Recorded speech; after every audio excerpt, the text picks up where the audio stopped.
সদর উপজেলা, শিবচর উপজেলা, রাজৈর উপজেলা, এই উপজেলাগুলোর কালকিনি উপজেলা, বিশেষ করে ডাসারকে যদি আমরা ধরি আর কি, কালকিনি উপজেলা বাদে, তো সেই ক্ষেত্রে আমরা বলতে পারি যে ডাসার উপজেলা হয়তোবা আংশিকভাবে সেটি সত্য হতে পারে, কিন্তু সর্বভাবে যে একেবারে দুর্গতম স্থানে সেটাও বিব্রতকর অবস্থায় বলা যায়। আর আমরা যদি সদর উপজেলা সহ রাজৈর উপজেলা, শিবচর উপজেলাকে ধরি, তাহলে আমরা ধরে নিতে পারি যে এখানে এই উপজেলাগুলোর যে বর্তমান সময় আমরা যদি একটু শহরের বাইরে গিয়ে উপজেলা পর্যায়ে যদি আমরা দেখি যে এখন কিন্তু প্রতিটা ঘরে ঘরেই এখন কিন্তু সেই ঘর নির্মাণের ক্ষেত্রে এখন কিন্তু কেউ ভাবে না যে টিনের ঘর দিতে হবে। যাদের অর্থবিত্ত রয়েছে, যারা বাইরে থাকেন, তারা সবাই কিন্তু চিন্তা করছেন তারা একটি সুরম্য অবকাঠামো তৈরি করবেন, দালান কোঠা নির্মাণ করবেন, সেই ভাবনাগুলো থেকে কিন্তু সেইভাবে গড়ে উঠেছে। তো আমরা আসলে বেসিক্যালি যে এই জরিপটা কোন ভিত্তিতে করা হয়েছে আমি জানি না, কোনভাবে এইটা প্রকাশিত হলো, কিভাবে, এটা হচ্ছে আমাদের একটি জিজ্ঞাসার জায়গা। আর যদি আমরা এইভাবেই ভাবি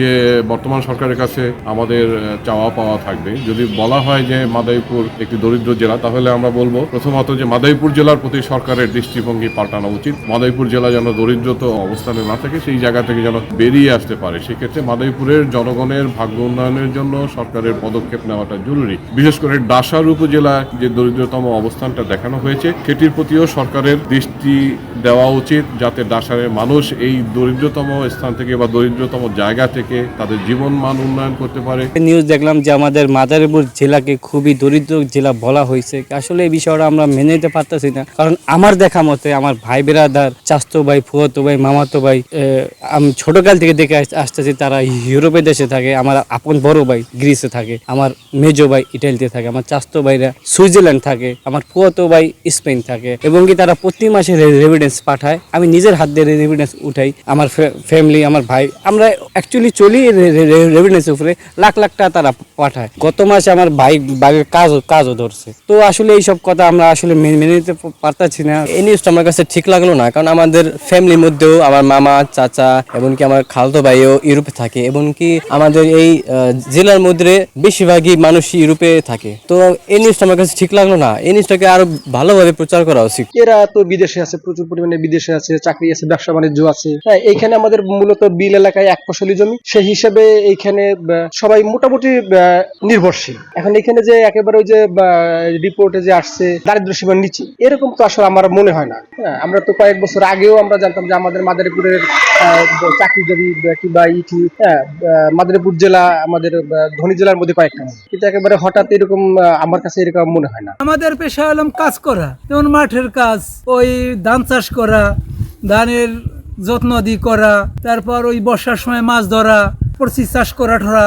এই সমস্ত কাজ বাজই আমাদের। এই এখন তো ধানের কাজ, ধান লাগাই, ধান উড়াই, ধানের যত্ন করি, সার দেই, বইচোয়া করি। কাঠে বাটে কাজ করে, আমরা কাজ করি, গরু পালি, আর এই মাঠে ঘাটে এই কাজ করি, যে খেলা যেটা বাজে। হয়তো ওই যে কইলো ওই যে গরু পালে, ছাগল পালে, ওইগুলো পালে মাছ চাষ করে, এই জলে আইলে এই যে মাছ ধরে খায়, এই দিন যে মাটি কাটে, এই কিষেন দেয়।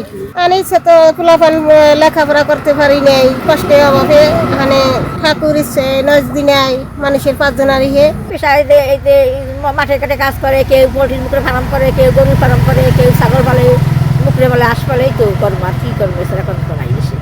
আমরা ডাসার উপজেলায় অনুন্নত এলাকা, 5টি ইউনিয়নেই কৃষি প্রধান এলাকা, মানুষ শ্রমজীবী, এবং এখানে ভালো কোনো যোগাযোগ ব্যবস্থা নেই, এবং কৃষি প্রধান থাকায় মাঝে আমাদের মানে বাইরে থাকারও কোনো লোকজন, বহিরাগত কোনো লোকজন নেই। কিন্তু উপজেলায় ইউনো কয়েকবার আসছে, 3বার চেঞ্জ হয়েছে, এসিল্যান্ড 2বার চেঞ্জ হয়েছে, এবং স্থায়ী কোনো অফিসার থাকেন না। আমি চাই যে অফিসার নিয়মিত হোক, এবং আমাদের এই অনুন্নত 5টি উপজেলা, এই উপজেলা যে 5টি ইউনিয়ন, সেগুলো উন্নত দিকে যাক, এটাই আমার প্রত্যাশা। সর্বশেষ যে কথাটা আমি বলবো যে কখনো কখনো কোনো স্টাডি রাজনৈতিক দৃষ্টিভঙ্গি থেকে করা হয়, এবং সে করা হয় বলে মনে হয় আর কি। রাজনৈতিক দৃষ্টিভঙ্গির থেকে কোনো ভৌগোলিক জায়গাকে অতি প্রাধান্য দেওয়া হয়, আবার কোনো ভৌগোলিক জায়গাকে প্রাধান্য নেতিবাচকভাবে প্রাধান্য দেওয়া হয়। সেরকম কোনো ব্যাপার আছে কিনা আমি ঠিক জানি না। তবে সার্বিকভাবে আমি বলবো যে মাদারীপুর জেলা বাংলাদেশের 64টি জেলার মধ্যে একেবারে দরিদ্রতম। এটা কিছুতেই মাদারীপুরবাসী হিসেবে আমার কাছে মেনে নেওয়া খুব কষ্টকর। হ্যাঁ, আমাদের জেলার মধ্যে ডাসার অঞ্চলটা পশ্চাৎপদ।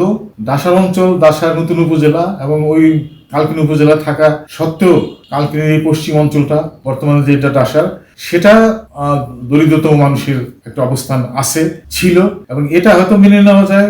জেলার মধ্যে ডাসার অবস্থা তুলনামূলকভাবে দারিদ্রতার মধ্যে রয়েছে, এটা আমরাও মনে করি, কিন্তু সার্বিকভাবে মাদারীপুর জেলা এবং ডাসার উপজেলা সারা দেশের মধ্যে দরিদ্রতম, এটা মেনে নেওয়া খুব কষ্টকর। আপনার জানতে চাওয়ার জন্য আপনাকে অনেক ধন্যবাদ। আমরা বাংলাদেশ পরিসংখ্যান ব্যুরো, আপনি জানেন যে 1973-74 সাল থেকে HIES অর্থাৎ household income and expenditure survey করে থাকে।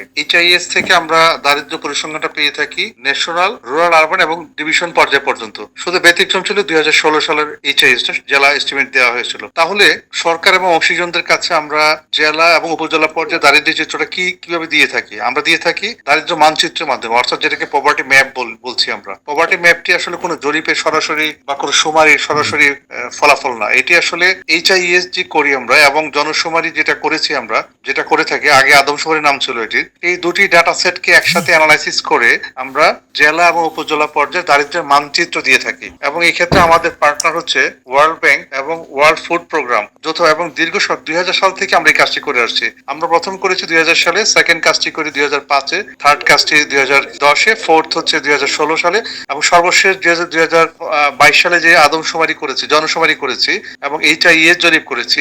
এই দুটি জরিপের তথ্যপত্রকে একসাথে করে আমরা বিশ্ব ব্যাংক এবং WFP এক্সপার্টদেরকে নিয়ে যৌথ টিম করে আমরা সর্বশেষ যে guideline, small area estimation technique পদ্ধতি ফলো করা, সেই সর্বশেষ গাইডলাইন অনুযায়ী আমরা এই দারিদ্র মানচিত্রটি করেছি। এই ক্ষেত্রে আমাদের নিয়মের কোনো ব্যত্যয় আমরা ঘটেনি বলে মনে করি এবং যথাযথভাবে করেছি। তবে এক্ষেত্রে যে রিপোর্টিং যেগুলি হচ্ছে, যে মাদারীপুর জেলা ফার্স্ট হয়েছে, ডাসার উপজেলা প্রথম হয়েছে এই দারিদ্র্যের ভিত্তিতে, এটি আসলে যথাযথ নয়। রিপোর্টিংটি হবে এরকম যে মাদারীপুর জেলা উচ্চ দারিদ্র্যের গ্রুপে পড়েছে, যেমন 9টি জেলা উচ্চ দারিদ্র্যের গ্রুপে পড়েছে, 118টি উপজেলা বা মেট্রোপলিটন থানা উচ্চ দারিদ্র্যের গ্রুপে পড়েছে। সেই গ্রুপের মধ্যে হয়তো মাদারীপুরের সিরিয়ালটা 1 নম্বরে। এক্ষেত্রে কিন্তু ডেভেলপমেন্ট করতে গেলে ওই গ্রুপের সকল জেলাতেই এলোকেশন দিতে হবে, শুধু মাদারীপুর নয় বা শুধু ডাসার নয়। অর্থাৎ উপজেলা যদি সিলেক্ট করেন, আপনাকে উচ্চ দারিদ্র্যের 118টি উপজেলাকে সিলেক্ট করতে হবে এবং উচ্চ দারিদ্র্যের আপনি 9টি জেলাকে একসাথে বিবেচনা করতে হবে। ইন্ডিভিজুয়ালি মাদারীপুরকে অথবা ডাসার উপজেলাকে চ্যাম্পিয়ন বলা অথবা 1 নম্বর বলা দারিদ্র্যের ভিত্তিতে এটি যথাযথ ব্যাখ্যা নয়।